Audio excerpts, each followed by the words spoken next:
नियमों का पालन करने से सुख आता है और दुख जाता है, सकारात्मकता आती है और नकारात्मकता दूर भाग जाती है। और अगर जीवन में ये सकारात्मकता, पॉजिटिविटी भरपूर रखना चाहते हैं तो कुछ चीज़ों के आदान प्रदान से हमेशा ही बचना चाहिए। इनमें सबसे पहली चीज़ है नमक। सीधे सीधे कभी भी नमक लेने या देने से बचना चाहिए, क्योंकि ये नमक को हम आमतौर पर चंद्रमा और शुक्र ग्रह से संबंधित मानते हैं। कहीं कहीं पर इसे शनि ग्रह से संबंधित भी माना जाता है। अगर नमक का आदान प्रदान करते हैं तो आर्थिक समस्या तो आती ही है, कई तरह की और स्वास्थ्य समस्याएं भी आ जाती हैं। दूसरी चीज़ है कपड़ा सिलने की सुई या फिर छुरी, चाकू, कैंची जैसी नुकीली वस्तुएं। इनका संबंध भी शनि ग्रह से माना जाता है। इनके आदान प्रदान से कलह और क्लेश तो होता ही है, रिश्तों में दरार भी आ सकती है।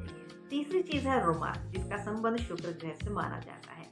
और अगर रुमाल किसी को देते हैं या कोई आपको गिफ्ट करता है तो इससे कई तरह की परेशानियां जन्म ले सकती हैं, वहीं विश्वास में कमी भी नजर आती है।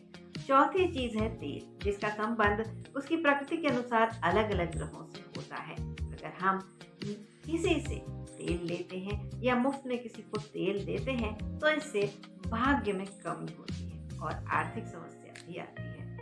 इसके अलावा एक और चीज़ है लोहा या लोहे से बनी हुई वस्तुएं। अगर हम लेते हैं या किसी को देते हैं तो ये भी ठीक नहीं होता है, क्योंकि इससे भाग्य में कमी तो होती ही है, नकारात्मकता भी आती है और आर्थिक समस्या भी उत्पन्न हो सकती है। इन चीज़ों का ध्यान रखते हुए चीज़ों का आदान प्रदान किया जाए तो जीवन में सुख, शांति और समृद्धि हमेशा ही बनी रह सकती है। अगर आपको ये वीडियोस पसंद आते हैं तो इन्हें लाइक करें, शेयर करें, सब्सक्राइब करें, अपने कमेंट्स दें और बेल आइकन को ज़रूर प्रेस करें।